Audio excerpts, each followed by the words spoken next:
The lord, హల్లెలూయా. బాగున్నారా? ఈ మంచి ఉదయకాలం మహాదేవుని ఉచితమైన కృప ద్వారా మనందరం కలిసినందుకు ప్రభువైన యేసు క్రీస్తు నామమున మీ అందరికీ ప్రత్యేక వందనాలు. Little flax ministry YouTube channel ద్వారా మనందరం కలిసి సహవాసం చేసే కృప దేవుడు మనకు ఇచ్చాడు. దాన్ని బట్టి ఆయన కృతజ్ఞతాస్తుతులు చెల్లిస్తూ ఈ భాగ్యము ఎందరికో కోట్లాది ప్రజలకు లేని కృప దేవుని పిల్లల పరిచారకులైన మనందరికీ దేవుడు ఇచ్చాడు.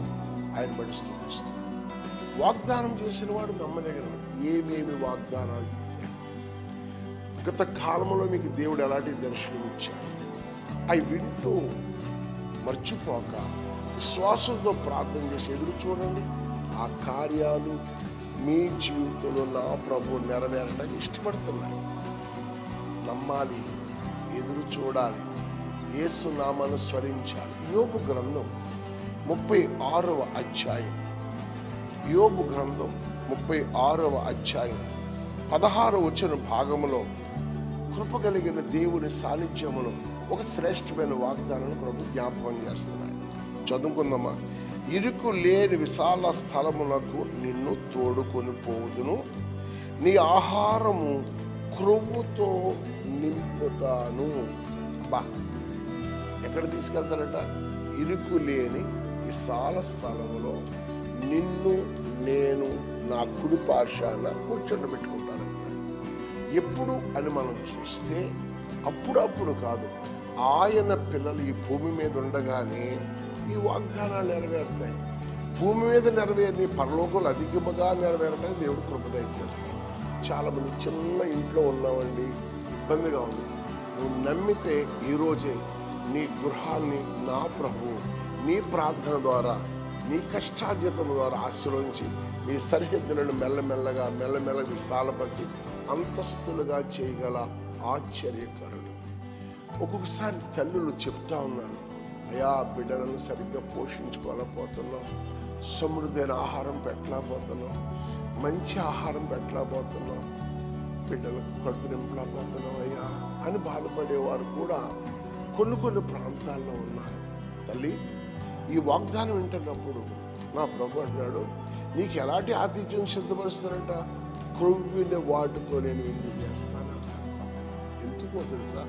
మనము ఆయన ప్రజలం, ఆయన మేపడి గొర్రెలు. ఆయన వాగ్దానం ఎవరైతే వింటూ నమ్ముతూ ఎదురు చూస్తున్నారో ఇరుకులోంచి విశాలతలోకి నడిపించి విశాల స్థలము నీకు ఇచ్చిన దేవుడు సర్వ సమృద్ధిని దేవుడిస్తాడు.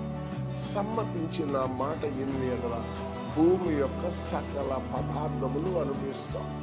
మేము ఒకసారి ఏజెన్సీ ప్రాంతానికి వెళ్ళి మేము భోజనం చేసి కొన్ని ప్యాకెట్లు తయారు చేసి అందరికి ఇస్తుంటే పిల్లలు అడ్డుపడిపోయి లాగేసుకుంటా ఉన్నారు. నేను అనుకున్న ఆహారం పొది ఇక్కడ. ప్రియమైన ఈరోజు మేము స్వార్థ ప్రకటించిన ఆ ట్రైబల్స్ ప్రాంతాల్లో దేవుడు వారి ఆహారంతో సమృద్ధి నింపాడు. అక్కడ దేవుని మందిరం ఉంది, దేవుని వాక్యాన్ని నమ్మారు, దేవునితో నడుస్తున్నారు. ఈరోజు ఈ వాగ్దానం వింటున్న నీవు కూడా మనసారా నమ్మి విశ్వాసంతో ఉంటే ప్రభు నీకు ఏమిస్తున్నాడట? ఇరుకు లేని విశాల స్థలం, నీ గృహాలు అంతస్తులుగా ఒక ఆశీర్వాద పదంలో నడిపిస్తాడు. రెండోది, నీకు క్రొవ్విన వాటితో ఆహారమును సిద్ధపరిచి సమృద్ధినిచ్చి నా గిన్నె నిండి పొర్లుచున్నది. సమృద్ధిని దేవుడు ఇవ్వటానికి ఇష్టపడుతున్నాడు. ఎప్పుడు దేవుడు నీకు ఇస్తాడంటే ఆయన వాగ్దానం వినాలి, ఆయన వాగ్దానం నమ్మాలి, ఆయన వాగ్దానం కొరకు ఎదురు చూస్తే నీ గృహాన్ని హెచ్చిస్తాడు, సరిహద్దులు విశాలపరుస్తాడు. అదే రకంగా ప్రభు రాజ్యమును కూడా ఉన్నత స్థితి దేవుడిస్తాడు. భూమి మీదను పరలోకములు అధికారము కలిగిన దేవుడు అవశ్యకముగా నీ కుటుంబాన్ని హెచ్చిస్తాడు. ఇంతవరకు సరైన గృహము లేక ఇబ్బందిగా ఉందా? అద్దె గృహాల్లో ఉన్నావా?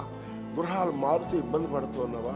కృప కలిగిన దేవుని సన్నిధిలో మనస్సారా ప్రభు దగ్గర అడుగు, నాకు సొంత గృహము కావాలి, విశ్వాసంతో విశాలమైన గృహం కావాలి, నా బిడ్డలకు మంచి ఆహారం బల్ల మీద పెట్టుకోవాలి, మీ అందరూ కలిసి భోజనం చేయాలి అనే మాట నువ్వు నమ్మి విశ్వాసంతో ఉంటే రాబోయే తరములో నీవు, నీ పిల్లలు, నీ కుటుంబాలు ఒక ఆశీర్వాద పదములో ఆతిథ్యమిచ్చే కుటుంబాలుగా దేవుడు చేస్తాడు. ఆశీర్వదించబడిన వారుగా రుజువు చేస్తాడు. అట్టి కృప ఈ వాగ్దానం వింటూ ప్రార్థన పూర్వకంగా కొనసాగు. దేవుడు మరిన్ని గొప్ప కార్యాలు నీకు, నీ కుటుంబాల్లో, నీ పిల్లలకు నువ్వు చేసిన ప్రార్థనలకు నెరవేరి నడిపించు.